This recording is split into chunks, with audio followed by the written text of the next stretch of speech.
everyone, it's me again, and I am doing a movie review, but I'm redoing it because the first one, it was in like 4 parts, and it's just too much. No one's gonna watch that. So I'm gonna do a quick movie review on The Lucky One, which had Zac Efron in it. I had read the book, but that was at Stroger's Hospital, and I was so upset and like out of it. Like, the book to me just sucked in general. Maybe I'll reread it. I don't know.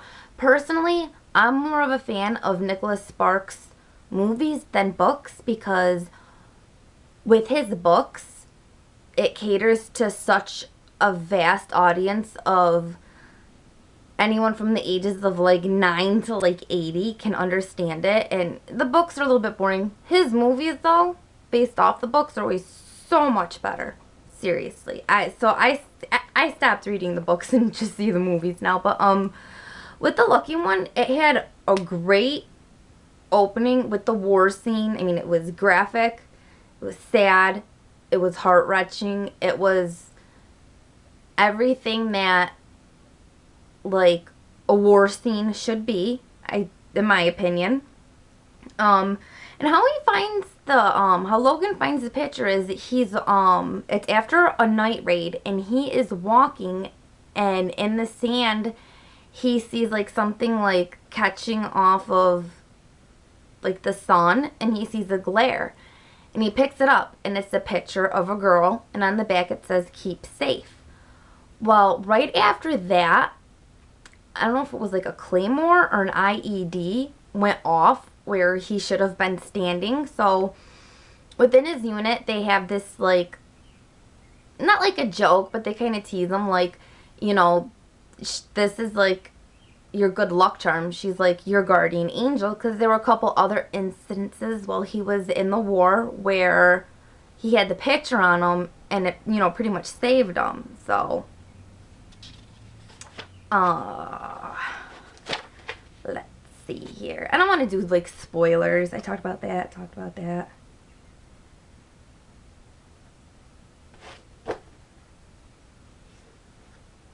Okay, his search for the girl Beth, who's in the picture, in the book it seemed more like private, and Logan seemed more of a closed off person. But in the movie, actually, he does still do the whole walks all the way from wherever to get to her. And, but he's less private with it. He's showing the picture to people. Like, where can I see her? Where can I find her? He's more open about it in that aspect. And, he does just show up at her door with his dog Zeus. And, he goes there, and he intends on straightforward telling her why he's there, about the picture and everything. And as he's pulling out his wallet, he had clipped a news article that the kennel that she runs was hiring. And so she sees the clipping for the job fall out, and she's like, oh, you know, you're here for the job, and this, and that. And,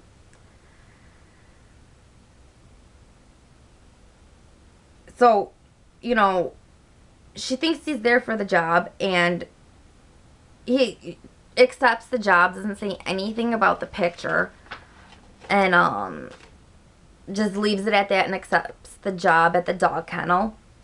And in the movie, she finds him a little creepy, because she finds out that he had walked like all this way to there, and she's just kind of like towards him. You know, like, she just wants to, like, get rid of him. It's not that she finds him annoying, she just finds him weird. She tries to get, the character, I believe her name was Miriam, to get him to leave and not take the job, but Miriam gives him the job and lets him stay. And he's very helpful and goes above and beyond his job requirements.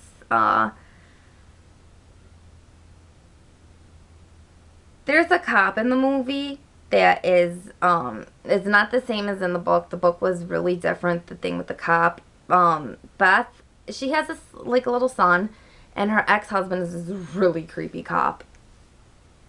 And she only tolerates him because, you know, with the kid and everything. And there's beautiful nature scenery throughout this movie. I mean, it is gorgeous. I loved it. Like, that was like one of my favorite parts about it.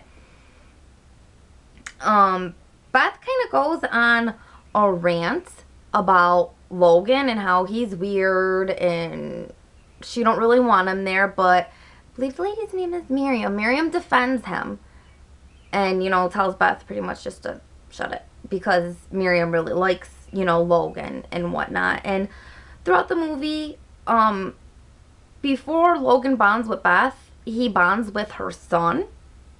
Like, they play a chess game and they bet and Logan loses, and they play card games and things like that. He makes attempts to tell the truth about why he really went there to find her, but he cannot find the right words or like the right situation or anything to tell her.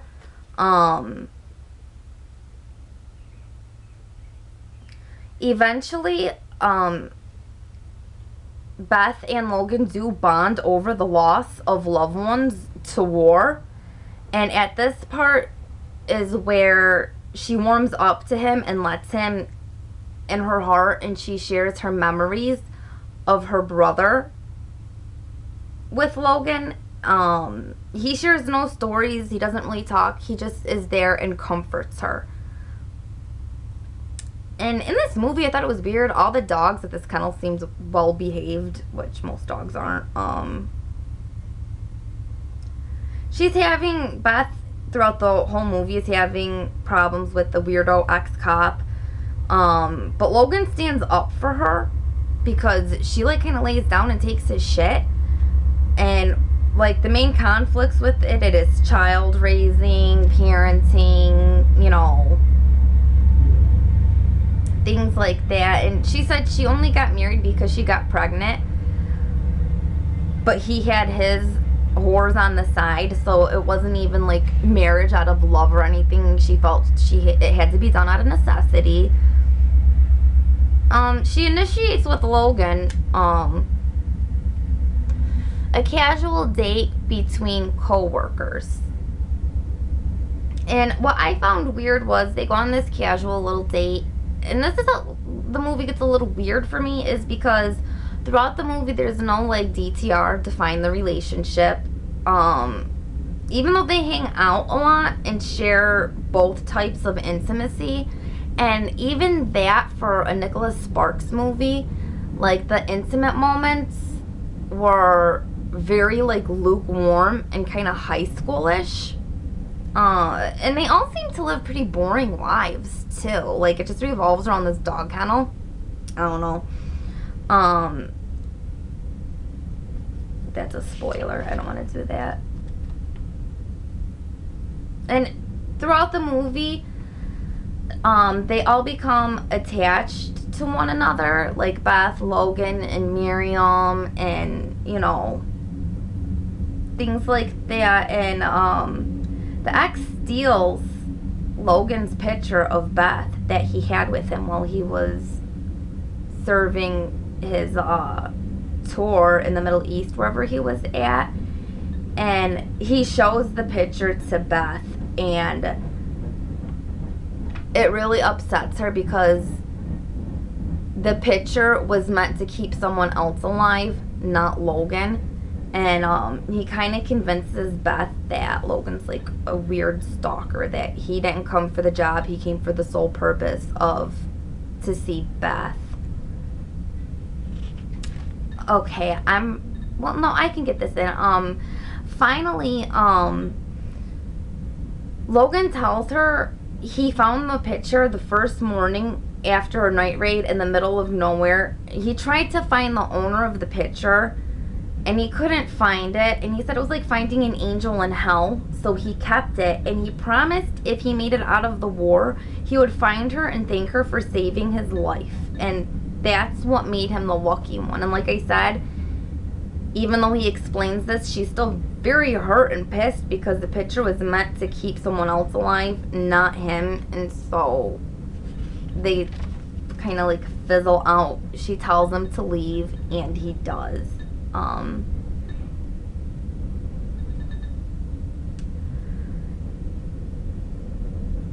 Yeah, I don't want to spoil the end, so I'm gonna start filming the second part on more thoughts and whatnot in the movie.